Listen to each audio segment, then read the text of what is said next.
The Physical Earth, Lesson 3. This presentation will be about geology, physical processes of the Earth, and traditional and alternative energy sources. Geology is the study of the Earth's physical structure and its history. When we study geography, we also study geology.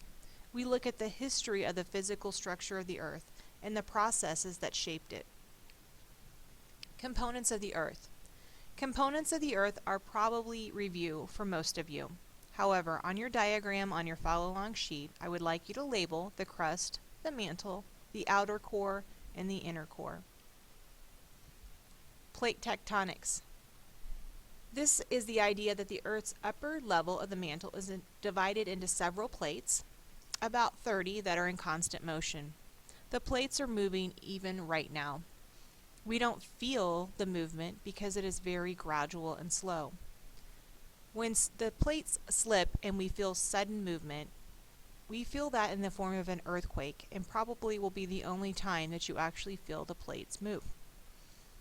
The contiguous United States sits atop the North American plate. As we review this PowerPoint, you will probably notice that there are YouTube video links. It is not necessary to view these videos at this portion of time. We will do this in class together. You are looking here at a map of the world and the Ring of Fire. And you can see that the Ring of Fire exists primarily in the Pacific Ocean.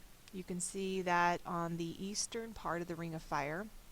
You'll see that it kind of grazes California and up the North American plate and then over toward Japan and continues down on the west side all the way down to the Antarctic plate.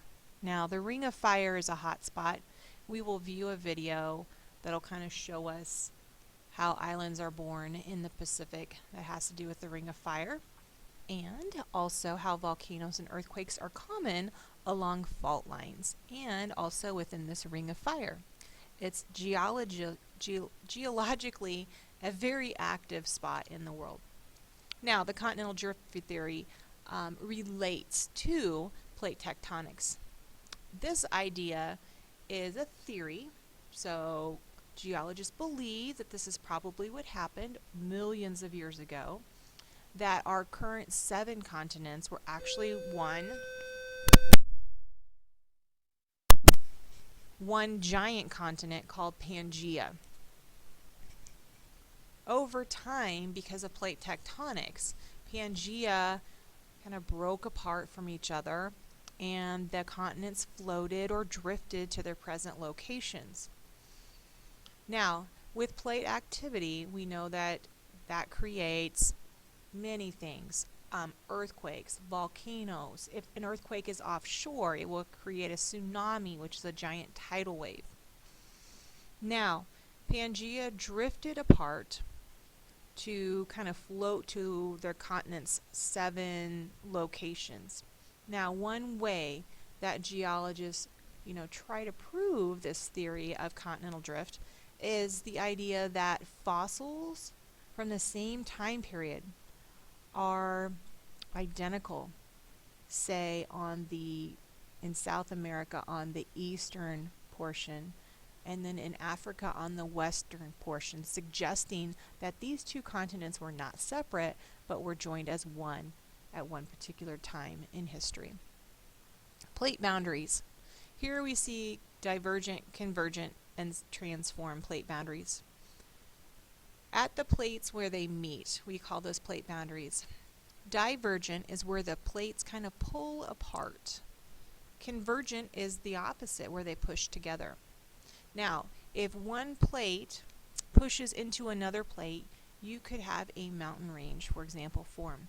But if one plate doesn't rise up with the other plate to form a mountain range, it could dive underneath and it would melt and continue the process over again. We will look at that in a video clip together in class. And then transform is when the plates actually glide or slide past one another. Now, weathering.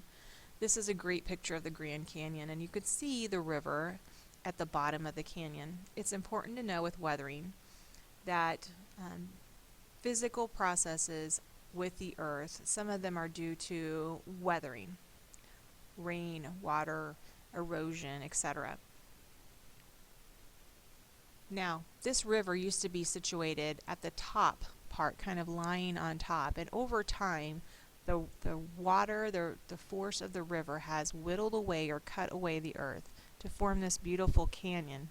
Now, if you think about what that means, it means the Grand Canyon is actually getting deeper because we still have in areas this water cutting through the earth.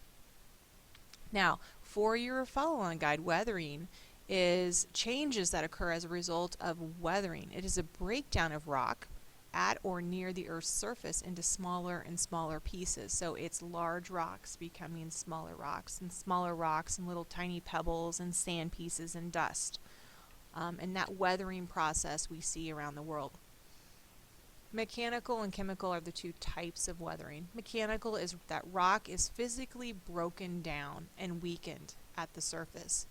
Probably two most common ways that we see this is frost wedging and seeds that might get into a crack of a rock and grow, and they start pushing that rock apart. Frost wedging is not seeds that get into the crack, but water. And when water freezes, it kind of pushes, it expands and pushes the rock apart. Chemical weathering is like an actual chemical makeup of the rock that it changes, forms with other rocks or combines and makes new chemical elements. So water and carbon dioxide can cause caves to form by dissolving rock, particularly with limestone. We see this a lot on the Yucatan Peninsula in Mexico. And then probably, a negative thing about human population is acid rain. And so the pollution that exists from cars and factories that makes its way up into the atmosphere again falls to the earth in the form of acid rain and can actually eat away rock. Now, once materials are weathered down, you think about dust and small rocks and little sand pebbles, that those materials actually move. And movement of weathered materials is called erosion. Erosion occurs by means of water, wind, or glaciers. And this is a really cool picture of a rock. And this rock has been eroded by, if you guessed wind, you are correct.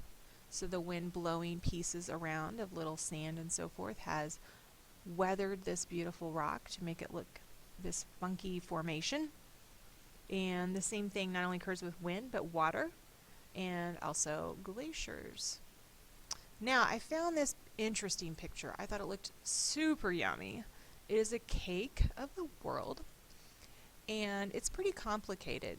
I'm not sure that I could go home and bake a cake like this. Now, if you cut it apart, you can see in the picture, which they've done, it looks like they've got three types of cake in there. They've got the white cake at the very center, which would symbolize the core, and maybe that would be the inner core. Then you see the yellow, and that might symbolize the outer core, and then the pink could be the mantle, and the frosting could actually be the crust. I think that cake looks super yummy, and so I am going to offer some extra credit. So if you choose not to do it, it does not hurt your grade. It's only for extra credit. If you would like to bring in something edible, now I don't expect you to bring in a cake this fancy, but if you had something that was this cool, by all means bring it in. The important thing is that it doesn't have to be this complex, but if you bring something in that is edible, that represents the components of the earth. So it would be the crust and the mantle and the inner core and the outer core. You may do so for extra credit next week on block day. That is the day that this lesson is due. In order to receive your extra credit, which will be 20 points, you must be able to logically explain how your item represents the physical structure of the earth. Now that is the stipulation on the extra credit. You've got to do the explanation in order to get the extra credit. Then afterwards, after everybody who's decided to bring in extra credit shares, then we eat all of the goodies that are brought in. Now, it doesn't have to be a cake. You could symbolize the structure of the internal earth in many different ways. It could be something like a dip or something that you would want to bring in with chips. That would work also. So again, this has been lesson 3, the physical earth, with a little bit of extra credit at the end, due in 1 week when this lesson follow-on guide is due as well. Good luck and have fun.